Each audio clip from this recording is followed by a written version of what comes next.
자리에 우리를 부르셔서 예배하게 하심에 감사드립니다. 주님, 지난 한 주를 돌아봅니다. 예수님을 따라 살겠다는 다짐에도 불구하고 나의 몸과 마음의 편함을 따라 살았습니다. 시기와 질투, 미움과 걱정 속에서 살았습니다. 바쁘다는 핑계로 하나님과의 시간을 보내기를 피했습니다. 하나님, 부족한 이 모습들 주님 앞에 드립니다. 우리를 용서하시고 이 시간을 통해 우리를 새롭게 세워주시기 원합니다. 주님, 서울대학교의 구성원을 위해 기도합니다. 한 사람 한 사람을 기억하시어 하나님의 크신 뜻을 분명히 알게 하시고 주님께서 쓰시기에 가장 준비된 사람으로 세워주시기 원합니다. 또한 서울대학교회가 학교와 세계를 품고 기도하게 하시며 고통받는 자를 위로하고 예수님의 이름을 전하는 아름다운 교회가 되기를 원합니다.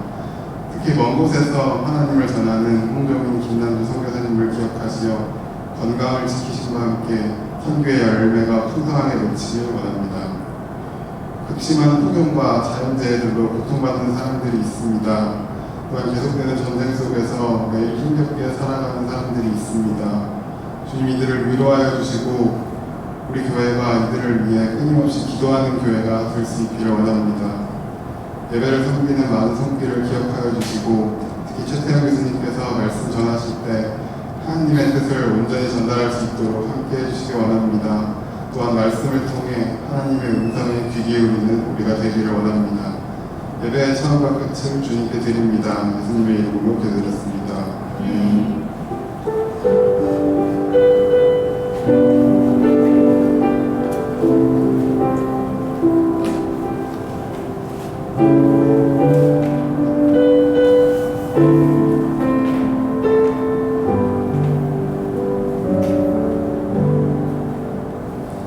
사도신경으로 시작 고백하시겠습니다. 나는 전능하신 아버지 하나님 천지의 창조주를 했습니다. 나는 그의 유일하신 아들 우리 주 예수 그리스도를 했습니다. 그는 성령으로 잉태되어 동정녀 마리아에게서 나시고 본디오 빌라도에게 고난을 받아 십자가에 못 박혀 주시고 장사된 지 사형하여 죽은 자 가운데서 다시 살아나셨으며 하늘에 오르시어 전능하신 아버지 하나님 우편에 계시다가 거기로부터 살아있는 자와 죽은 자를 심판하러 오십니다. 나는 성령을 믿으며 거룩한 우리 교회와 성도의 구제와 죄를 용서하는 것과 몸의 부활과 영생을 믿습니다. 오늘 말씀 기록하시겠습니다. 로마서 11장부터 34장부터 11장 36절까지입니다. 깊도다 하나님의 지혜와 지식에 풍성하며 그의 판단을 헤아리지 못할 것이며 그의 길을 찾지 못할 것이다. 누가 주의 마음을 아느냐? 누가 그의 모사가 되느냐?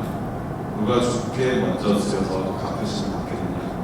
이는 만물이 주에게서 나오고 주로 말미암고 주에게로 돌아가리라. 그에게 영광이 세세히 있을지어다. 하여튼 교수님 말씀하셨습니다.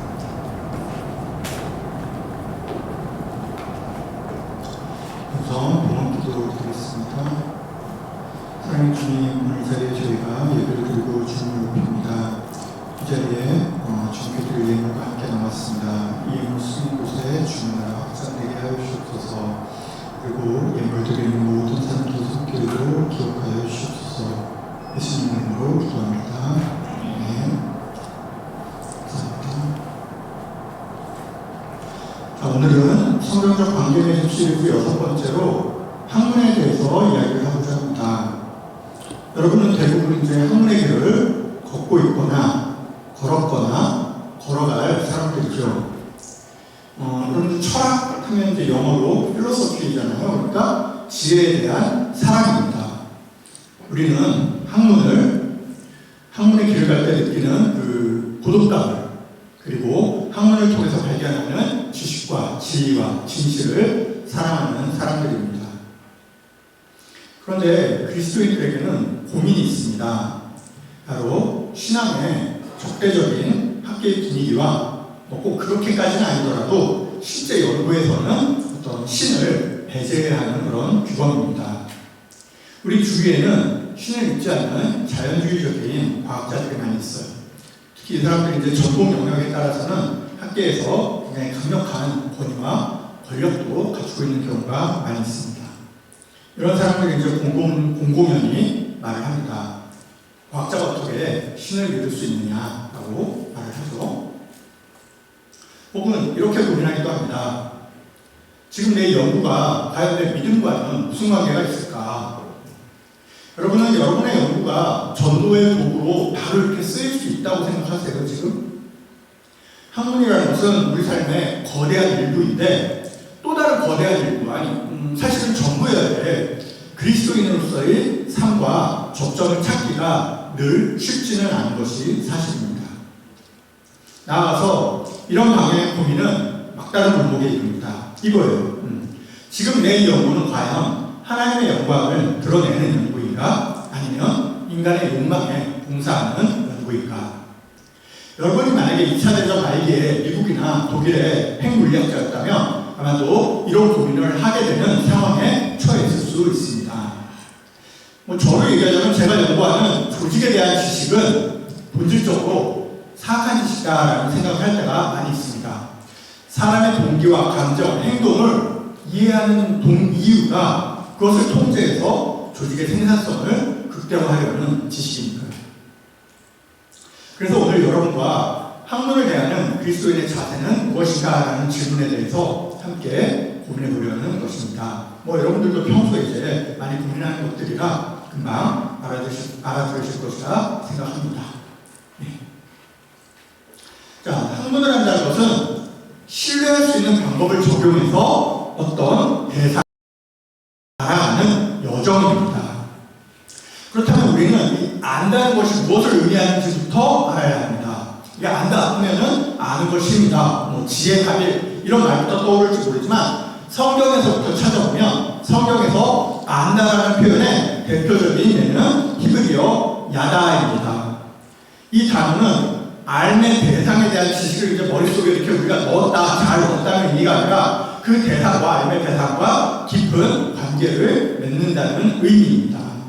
창세기 4장 1절에서 아담이 하와와 동침했다고 기록됐는데 이 동침했다는 표현이 바로 히브리어에서는 야다입니다. 그래서 성경의 알미란 이렇게 관찰이 아니라 연합입니다. 부분이 아니라 전체이고 통제가 아니라 사랑입니다. 성경적 관점에서 알미란 하나님과 피조물인 우리가 맺는 관계에서 파생되어 나오는 모습입니다. 그래서 무언가를 알게 된다는 것은 본질적으로 신성한 행위인 것입니다.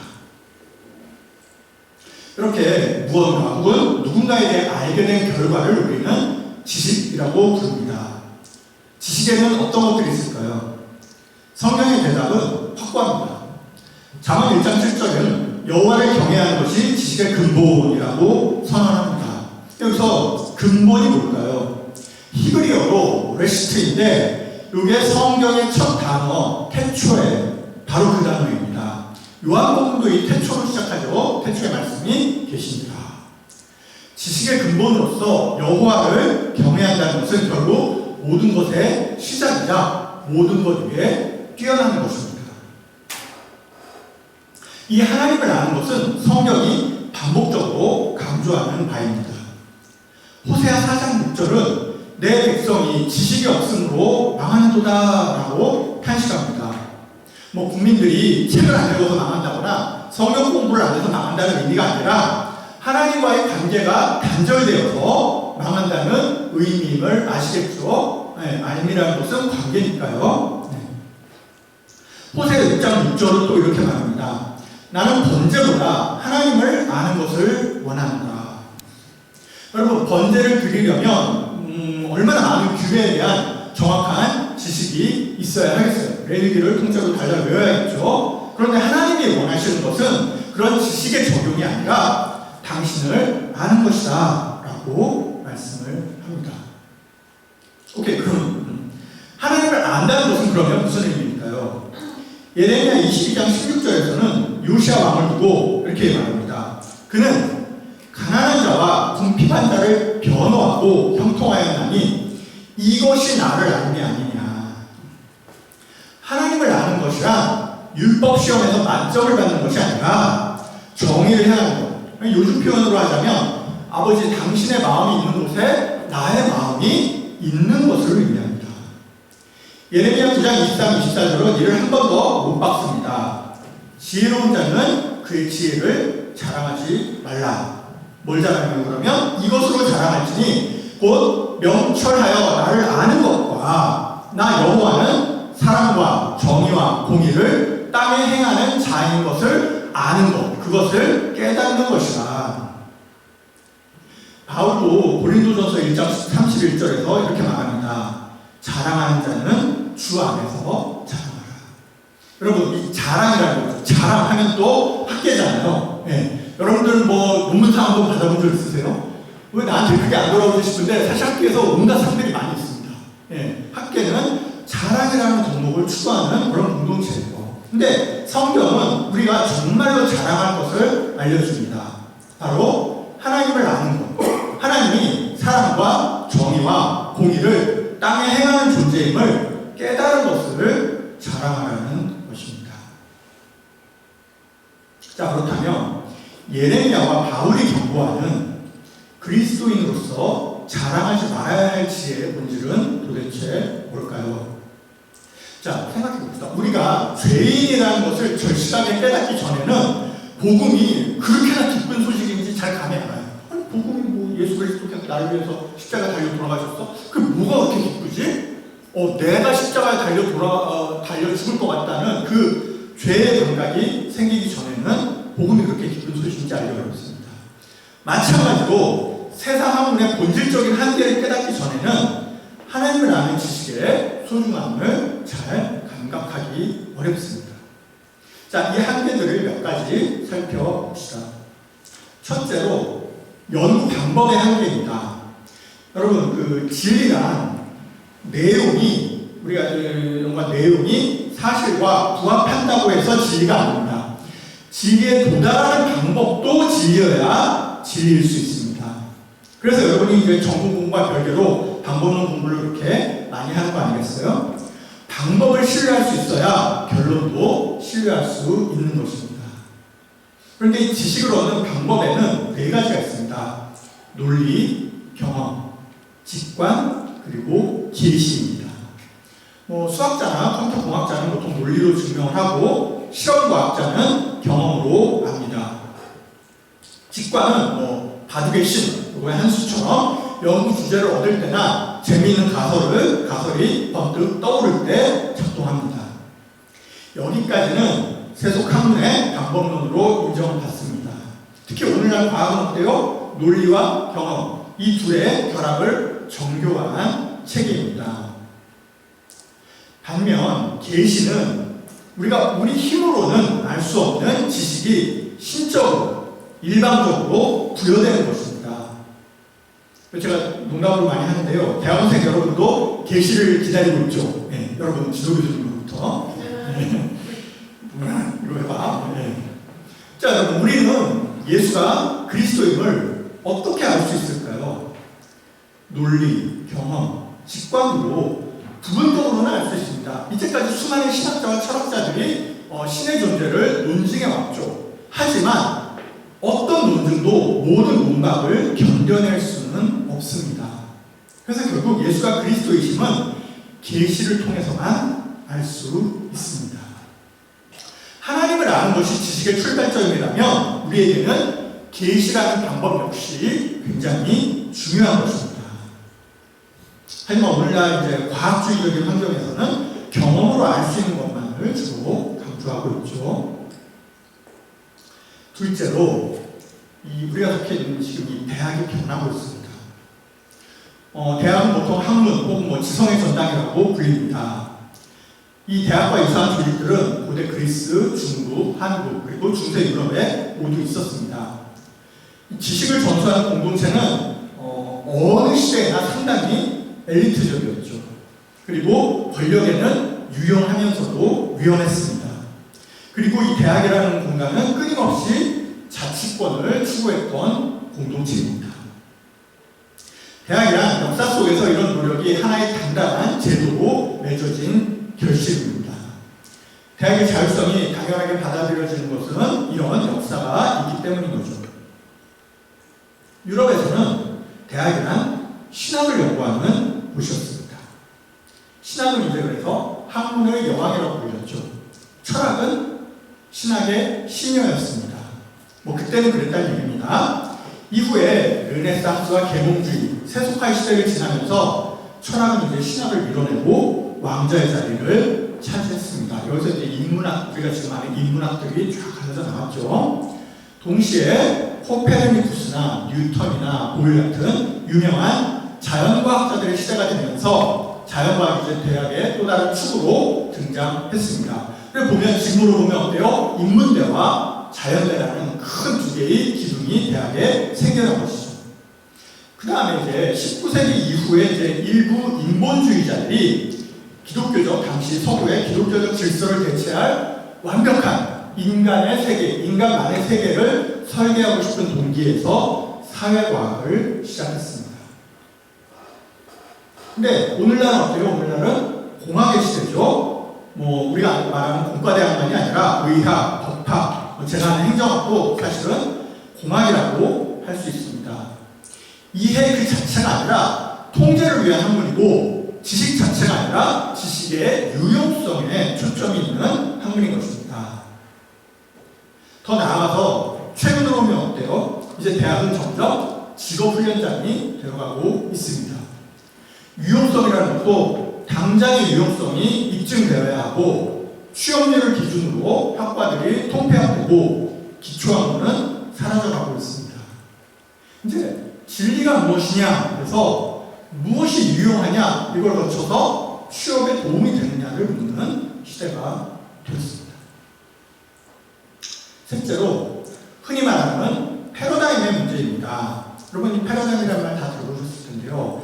이 개념을 유행시킨 과학철학자인 토마스 쿤에 따르면 과학자들은 일정한 패러다임, 그러니까 학문적 세계관에서 세상에 대한 질문을 하고 연구 방법을 가다듬고 자료를 수집하고 해석하고 결론을 내립니다.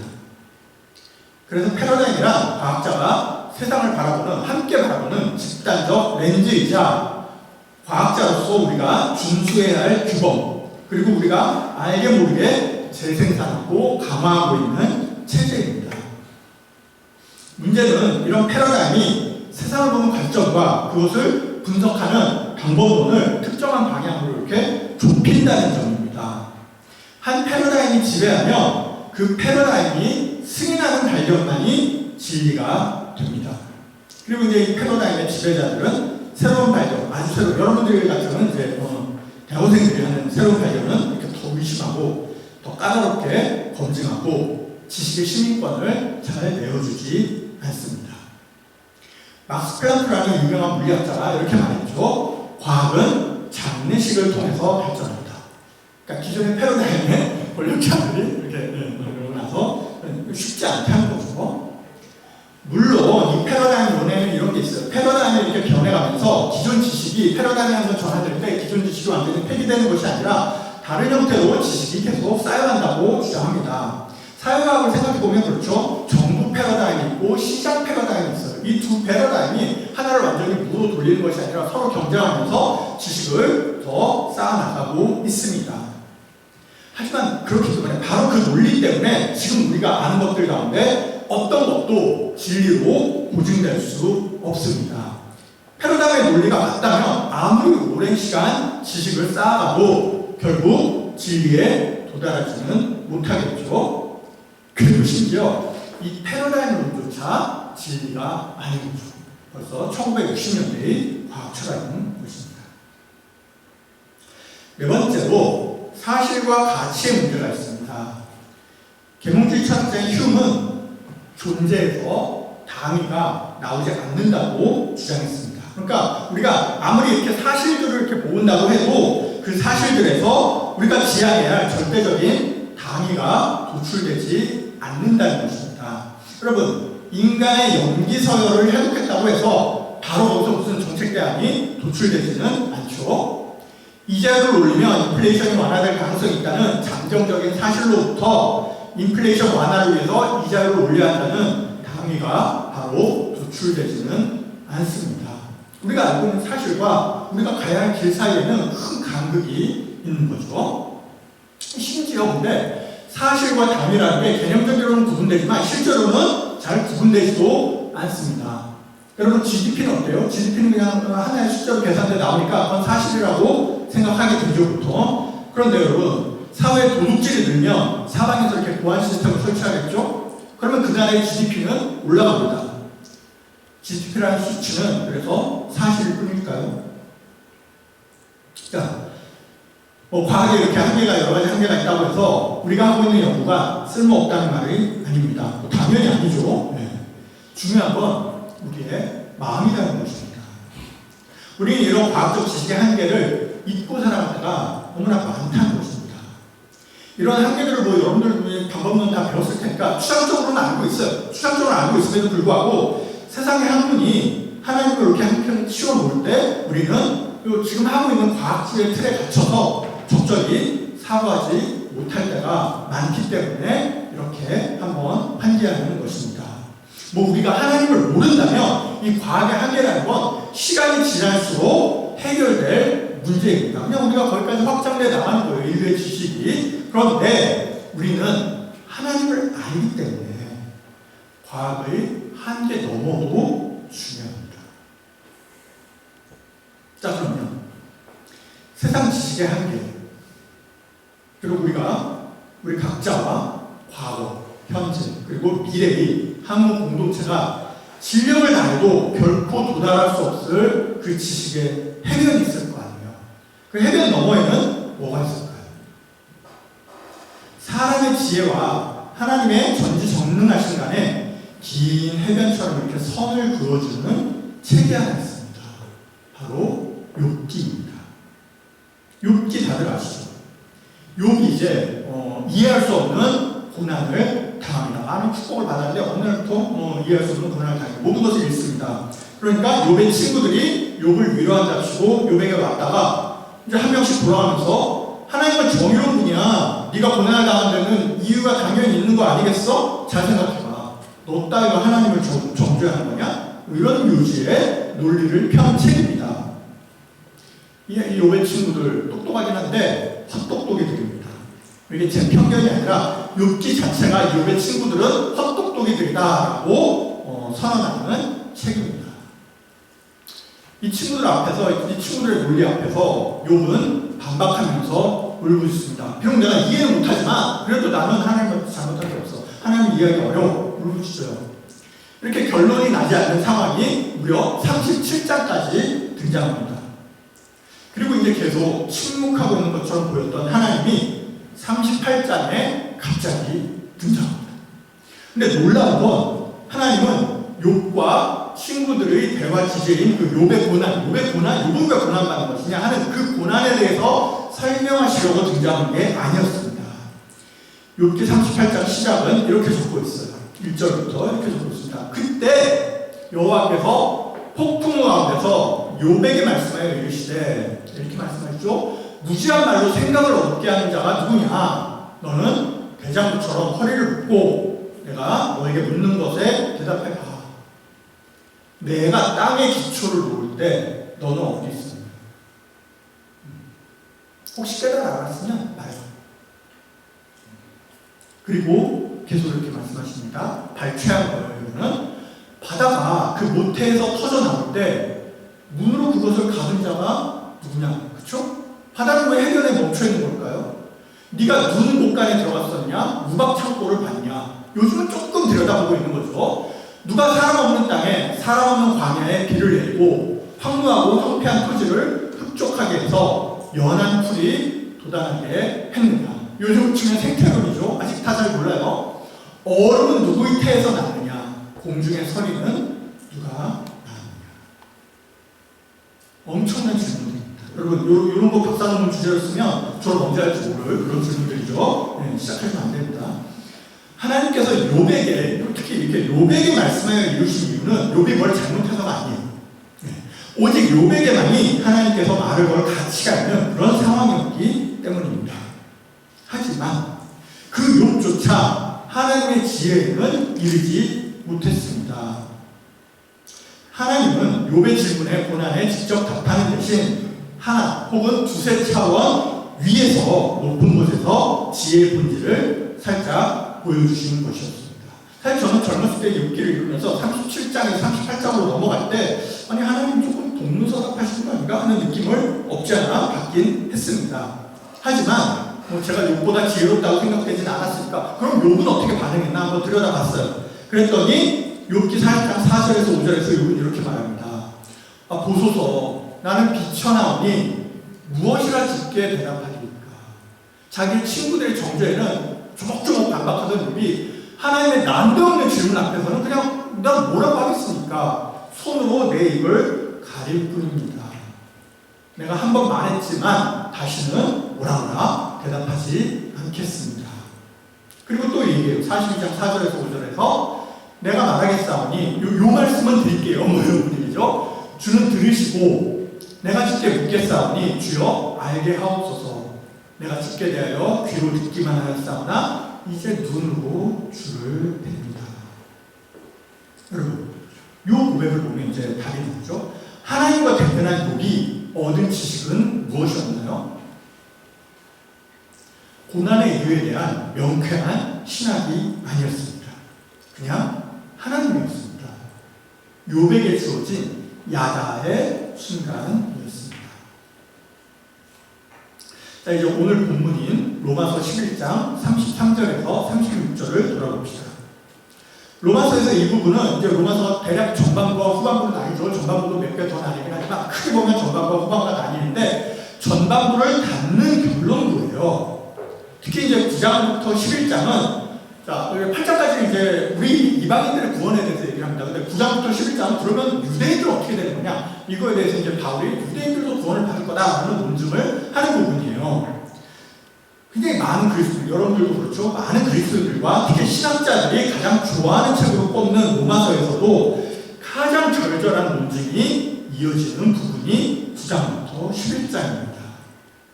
이 논증의 3장에 걸친 논증의 바울의 결론이 뭘까요? 그 결론이 바로 오늘 주제구절 33절에서 36절까지 이어지는 노래입니다. 갑자기 이렇게 찬양하고 있는 거죠. 깊도다 하나님의 지혜와 지식에 풍성하며 그의 판단은 헤아리지 못할 것이며 그의 길은 찾지 못할 것이다. 자, 바울이 이렇게 고백한 거는 회의주의자나 오늘 말하는 회의주의자나 불가지론자여서가 아닙니다. 그 판단과 그 길은 우리가 알게 돼요. 고린도전서 13장 12절에서 바울이 직접 말합니다. 우리가 지금 거울로 보는 것 같이 힘이 하나 그때는 얼굴과 얼굴을 마주 대하여 볼 것이고 지금은 내가 부분적으로 알지만 그때는 주께서 나를 아신 것 같이 내가 온전히 알 것이다 라고 말합니다. 우리는 알게 될 거예요. 그저 지금의 현재 시점에서 지금의 암 이상이 있다는 것입니다. 여러분 이건 놀랍지 않아요? 여러분들 연구해보면 어때요?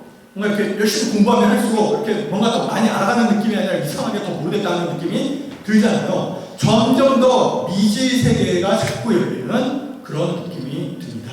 그러니까 이제 학문에 중독되는 거죠. 논문 하나 더 읽고 살까? 그렇게 되는 거예요. 네.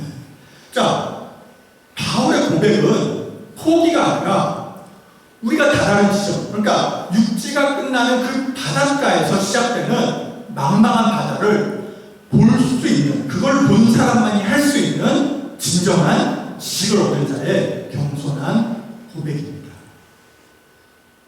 수천 년 전에 욥을 따라서 바울도 욥기 41장 11절을 인용하면서 뭘 인용했냐면 누가 주께 먼저 드려서 갚으심을 받겠느냐. 그러니까 누가 주님한테 먼저 이렇게 진리를 알려주겠느냐. 이런 얘기예요. 그런 존재는 없는 거죠. 욥기를 인용하면서 하나님께 찬양을 드립니다. 바울이 다말은 인간 지성의 바닷가에서 욥처럼 자신의 입을 가리는 순간입니다. 자, 여러분. 우리는 우리가 하고 있는 학문을 무시하지 않습니다. 그럼 그만 놀아주시면 이제 그런 건 있어요. 제 전공에서는 많은 이제 진지한 학생들이 저에게 교수님, 지금 이 연구가 정말로 세상을 바꿀 수 있을까요? 그렇게 물어요. 그러면 저는 세상을 바꾸려면 대학 밖으로 나가야지 이렇게 대답을 합니다. 뭐 그런 시대지만, 그리고 수많은 사람들이 논문의 양은 늘어나는데 질은 떨어지고 있다, 재현성의 문제가 심각하다, 뭐 이렇게 우려하고 비판하는 시대지만, 진리가 아니라 기술을 가르치라고 국가가 압박하는 그런 시대지만 여전히 우리는 학문을 사랑합니다. 아우구스티누스는 세상 학문을 애굽의 금은 보화에 비유했습니다. 우리 건 아니지만 쓸모가 있다는 얘기죠. 장 칼뱅도 르네상스의 지식인이었습니다. 과학적 지식이 폭발하던 19세기에 수많은 위대한 과학자들이 그리스도인이었고, 그들은 창조의 질서를 발견하고 있다고, 그리고 자연이라는 계시를 해석하고 있다고 자부했습니다. 우리도 마찬가지입니다. 하지만 우리가 모든 학문을 사랑하지는 않습니다. 왜냐하면 그 안에는 욥의 친구들처럼 인간의 교만함과 한계가 녹아있고 하기 때문입니다. 여러분, 20세기 초를 생각해 봅시다. 당시에 우생학이라고 있었죠. 그거는 최첨단 과학이었습니다. 우리도 그 당시에 태어났다면 여기 앉아있는 여러분들 중 몇몇은 아마 우생학을 지향했을 것입니다. 지망했을 거죠.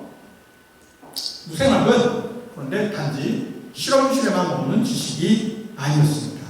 당시 여러 제국주의 국가들이 우생학을 하나의 사회 이념화해가지고 장애인을 죽이고, 불황인을 죽이고, 한센민을 죽이고, 비백인들을 죽였습니다.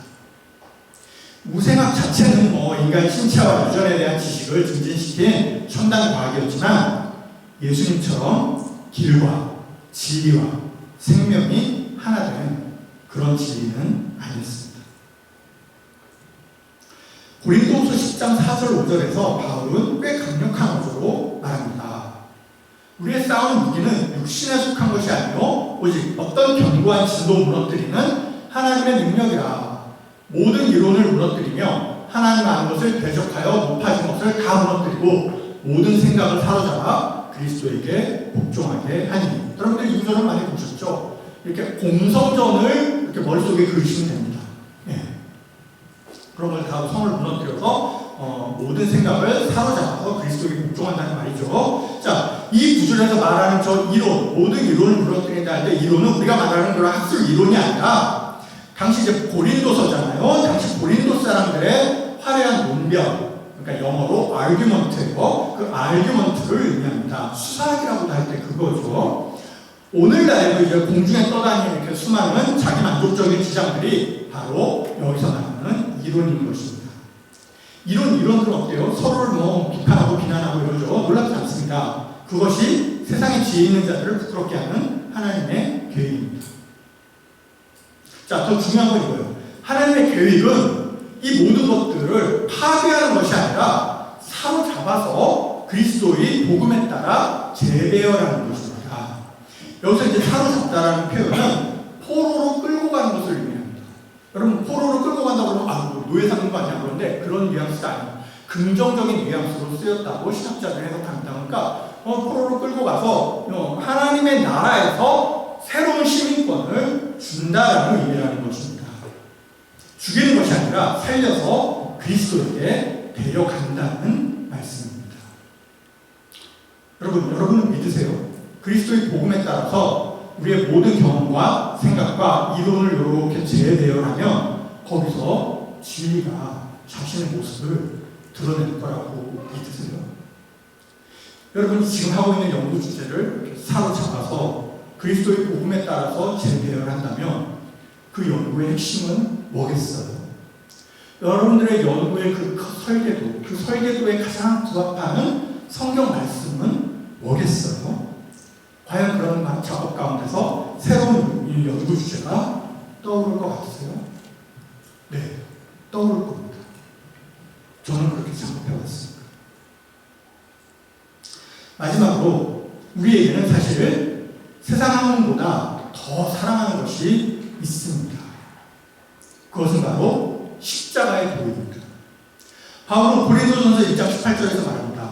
십자가의 도가 멸망하는 자들에게는 미련한 것이다. 고린도 사람들 화려한 문변으로 사람들을 동원하는 연설가들이 많았던 도시예요. 그 고린도에서 바울은 십자가가 당시의 지식인들에게 얼마나 미련해 보일지 알고 있었습니다.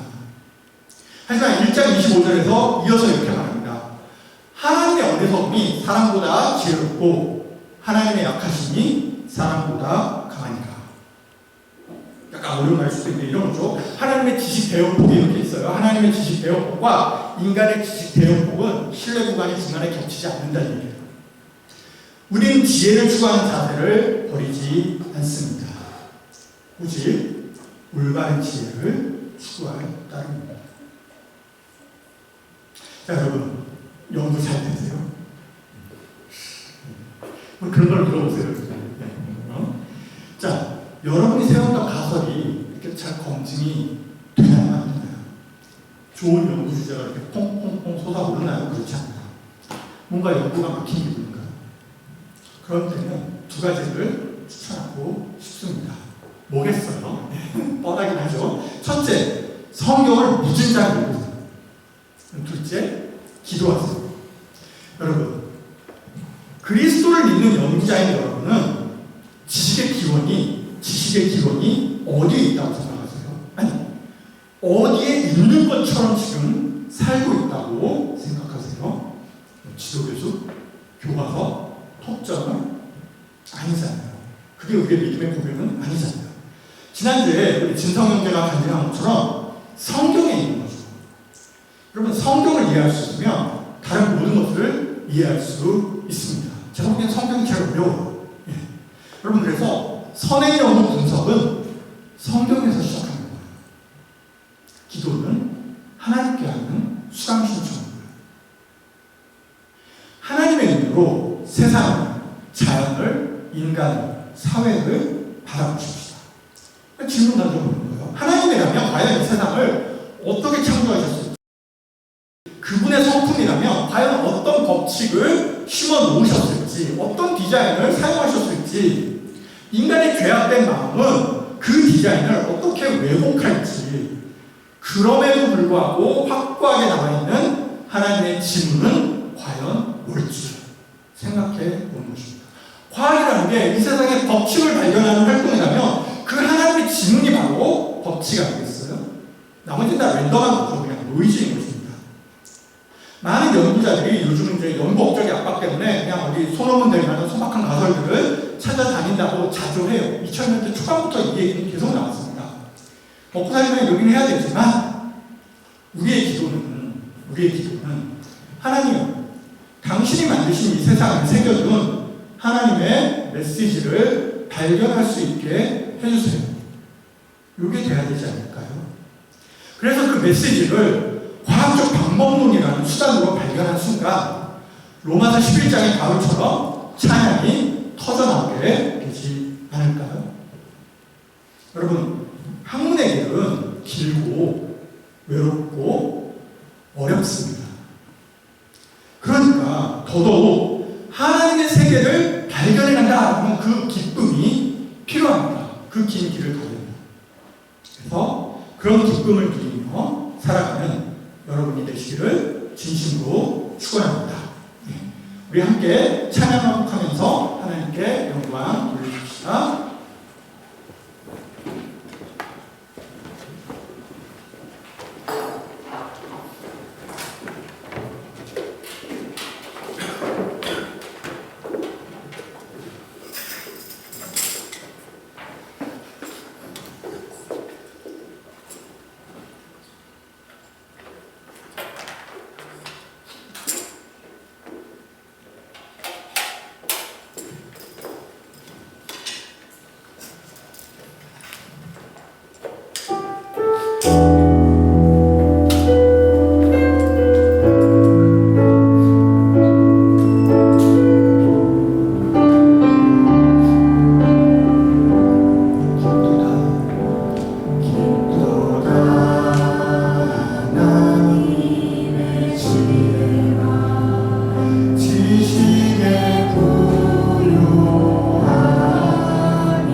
고요한 지혜와 지식을 찬양합니다. 저희에게 지혜를 주시사 저희가 하는 연구 위에 축복하시고 하나님을 알아가는 기쁨을 누리며 살아가게 하옵소서. 길이요 진리요 생명이신 예수님으로 기도합니다. 아멘. 오늘 광고는 별다른 거 없습니다. 네, 메이저리그 하시는 분들은 신청해 주시고요. 한 시간 맞춰서 예배 시간에 참석해 주시고, 또 이제 8월에 조금 쉬고 있는 분들이 있지만 금요일도 있고 9월부터 또 시작될 큐티 모임 기대해 주시기 바랍니다. 감사합니다.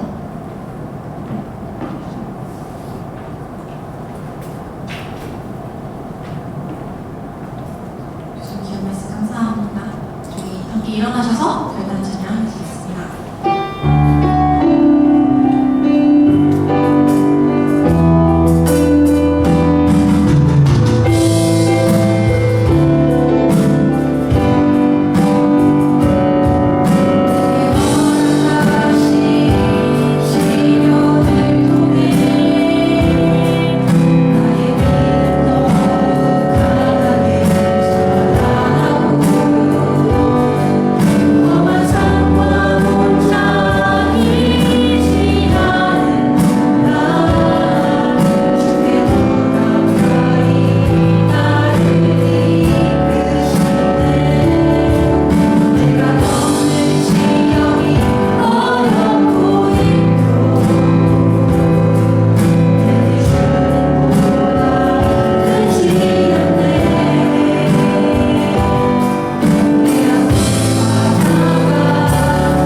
지금은 우리 주 예수 그리스도의 은혜와 하나님의 극진하신 사랑과 도우심과 성령의 감화를 통하신 계시 말씀인 성경과 또 하나님과의 대화인 기도를 통해서 이 세상에 새긴 하나님의 메시지를 발견하는 학문을 하기를 원하는 이 자리에 우리 주는 주의 귀한 백성이 지금으로부터 영원히 함께 있을지어다. 아멘.